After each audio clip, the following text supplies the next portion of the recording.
All right, guys, I like to keep install videos very short and to the point, but expect another one of these filmed hopefully pretty soon. Just gonna make one a little bit more professional than this. I didn't have time with my crazy schedule, keeping the car prepared for all the events we've got coming up.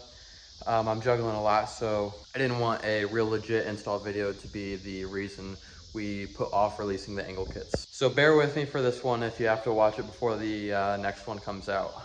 But I'm gonna do a quick install tutorial on the C5 and 6 angle kits. And the first 3 orders are getting a free t-shirt. We got navy and black, and then they obviously go with this year's livery. Link will be in description for them, but we've been working on these for several months. I've put a lot of time and effort into them to make them the best beginner option out there. So let's go ahead and get started on the install. All right, we are obviously starting with the wheel off. First thing we're gonna do is come down here to the tie rod pickup, and we are going to remove the outer tie rod end. So, just got one castle nut on the top. I'm gonna unbolt this. And you guys are about to see the first awesome part of this kit, which is how easily it installs. Again, it's a beginner kit, so easy installation is awesome. So, with that out, this joint on the tie rod end is a press fit. They make all kinds of tools to pop these out. I don't really have one handy. So the way that I usually do it, I'll put this right on there. And I'll hit right here with a hammer, and maybe even this nut, which I'm protecting the threads with a hammer to tap that out. The knuckles are aluminum, so if you do this, make sure you're not like bending up the edges and stuff. Be careful. But that's how I'm gonna do it. And just like that. That is off.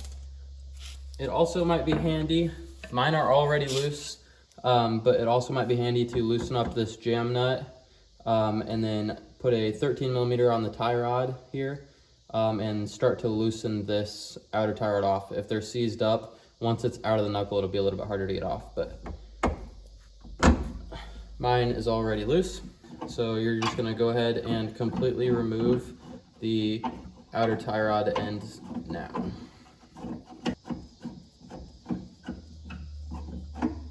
All right, and with that off, we will go ahead and go to the back of the knuckle here. All right, now we've just got these 2 T55 bolts right here that we're gonna remove. These are what hold the wheel bearing into the steering knuckle. So we're gonna pull those guys out. This will be what the angle kit bolts to. And these 2 bolts will actually get replaced with our kit. So once we take them out, we will not need them anymore. Perfect. Now the last thing we've got to do is deal with this here wheel speed sensor.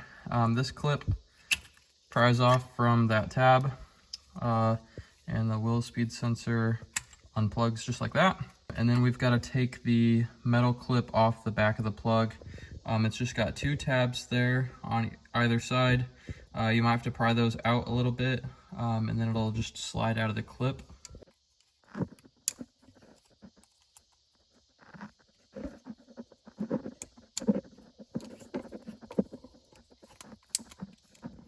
And then once those tabs are off, you should be able to just wiggle it out the back like that. This tab slides in this channel here. And just like that, we are already good to go with our angle kit. So the one you get will look a little bit nicer than this. I'm still driving on like a totally not final, like not production ready one, but it was pretty close. And all the geometries and stuff the same, so I'm still running it. It's just spray painted. It's not quite as pretty as the one you'll get, so don't mind that. A couple things to keep in mind though.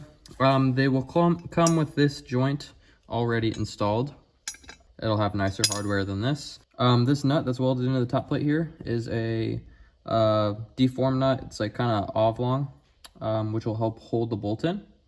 I also installed them all with high strength Loctite. It is important that if you ever have to remove this heim for any reason, that when you put it back in, you are Loctiting this, and you're cranking it down to a good 65 foot-pounds to keep that tight in there. But you really shouldn't ever have to remove this, and it's a pretty tight tolerance, so getting it in and out is going to be a little bit difficult anyways. I've got a special tool I've made to get those installed without damaging powder coat and stuff on production ones. But again, this is an ugly spray painted, not finished one that I'm running on. So.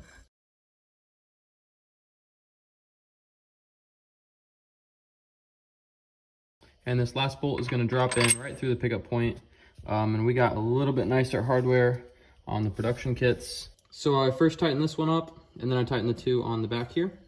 And then once we've got those tightened up, we are good to go ahead and slip this clip back on our wheel speed sensor plug. With that on and our sensor plugged in, it can go right back to the factory mounting spot there. It's important to stick it through that hole there, or it will not reach its factory spot anymore.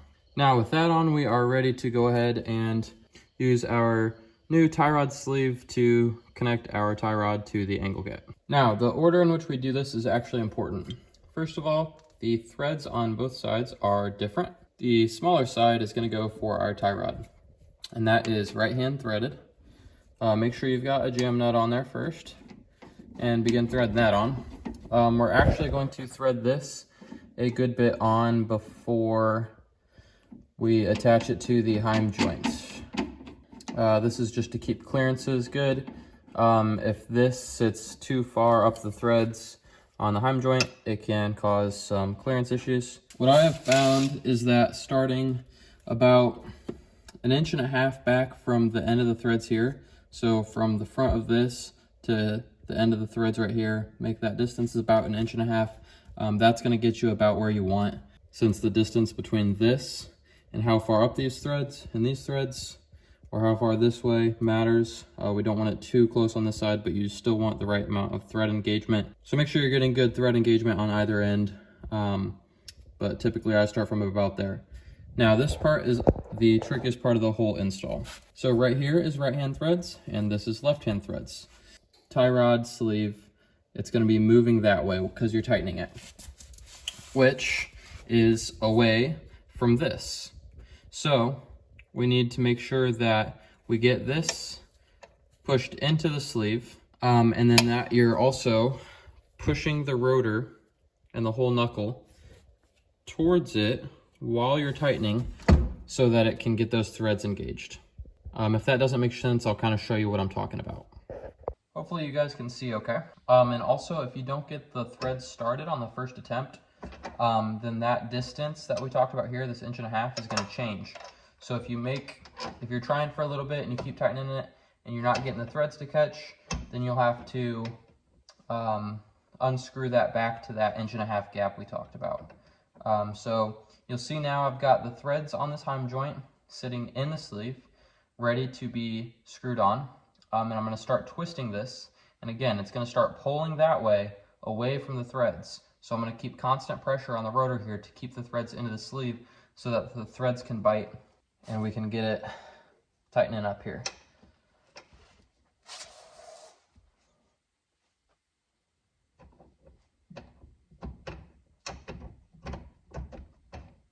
So like that, I got it started pretty easy. You'll tell it started whenever the knuckle starts getting pulled in, obviously, and it starts going down these threads. But if it doesn't take just a couple twists like it did for me, and you keep twisting and twisting, then this gap's going to change. And again, that's important, so that's something to watch out for there. So now I'm going to go ahead and tighten this all the way up.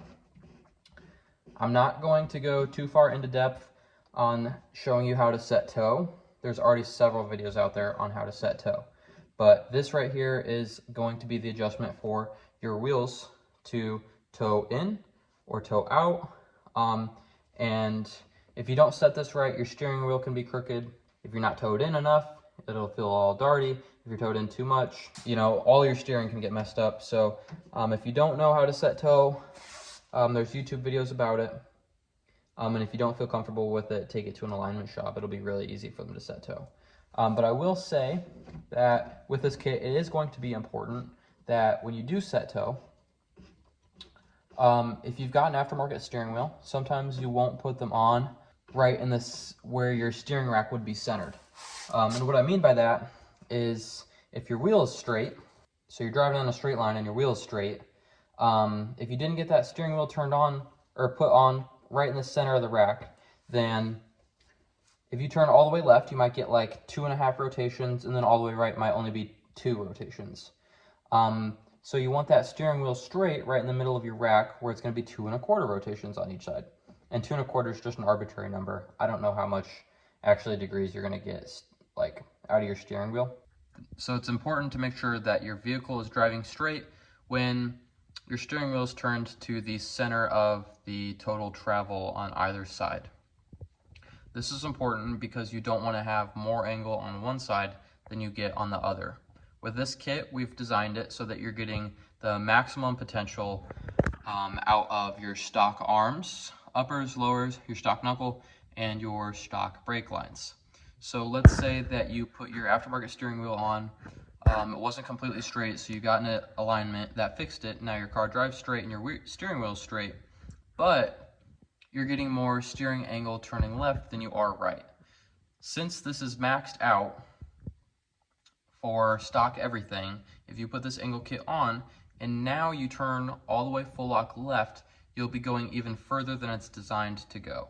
This can cause problems stretching brake lines, making wheel contact with your uppers and lowers. It can just cause some headache. So since you're on the brink of that angle potential, it's important that the steering rack is centered. So take the extra step, make sure that whenever you set your toe, you've first straightened, you've gotten your steering rack completely centered. This will also help with drifting because you'll be able to throw it just as steep going left or right. You won't ever have to worry about having more angle on one side. So just make sure you've done that, and then you can just set your toe the way you always do. But this is all there is to installing the angle kit. Super quick. You guys saw, I mean, it literally just took maybe 3-4 minutes for me to slap that on. And this is, again, a beginner kit. It's geared towards more beginner people. You know, you've got a more beginner car, you don't have arms, you don't have modified knuckles, nothing like that. So having an easy install is important, and I think we've done a pretty good job with that. That's about as simple as you can get, and it's definitely by far the most simple out of everyone on the market, and you're getting the most affordable kit on the market by far. We support all of our products, so you get great customer support with it. I'll leave in the description, and I'll pop it up right here, what wheel specs I'm running. Obviously, with more angle, you won't be able to fit as big of a wheel. That just comes with the territory. You're gonna get that with any angle kit. So I'll post what I run. I don't have any clearance issues. I've not had this kit on enough cars to have a real big database of what wheels and tires fit. So if you run something different than mine, you throw the kit on and you find out that maybe they don't work, maybe you don't get the right clearance, or maybe you find out they do work and you do get clearance, it'd be awesome to drop that in the comments. I'll also update my website with all of the wheels and tire setups that I find out fit. That'll just help everyone out, so that'd be greatly appreciated. Again, I've put updated pictures of what the kit looks like in this video, so you guys can see more of the quality that you should expect to get. I did make a video, you can check that out, I'll pop it in right here, of how I designed these kits. I didn't go totally into depth on all of the CAD strength simulations that we ran on it. I've got an engineer friend that actually helped look over all of this, make sure everything is totally safe, looks good, and you can just tell this kit rips. I've been driving on it for a while now, and I am stoked with how it turned out. So if you haven't already, definitely cop one, dude. I'm telling you, you won't regret it. Obviously, the link's in the description. And if you have got one, I hope this install video helped you, and you can get it on and get to shredding. Tag us on Instagram with any videos or clips you get driving your car with them on. We'll repost you guys, and we love to see that. Hearing from customers is awesome. So I'm excited to start hearing what you guys have to say about the angle kits. I've had 3 or 4 people testing them out. All the feedback's been great so far. But Obviously, it's different once it gets all the way out into the world and into the hands of consumers. So I'm excited to see how that does. Thank you guys for watching. We've got a ton of videos coming out soon. We're going to be at the LZ event here this upcoming weekend for me. And I'll have a video of us driving this car there with our angle kit. So I'm totally stoked for everything that's going on. We've got a lot coming very soon. So thank you guys for watching. Stay tuned, and we'll catch you in the next one.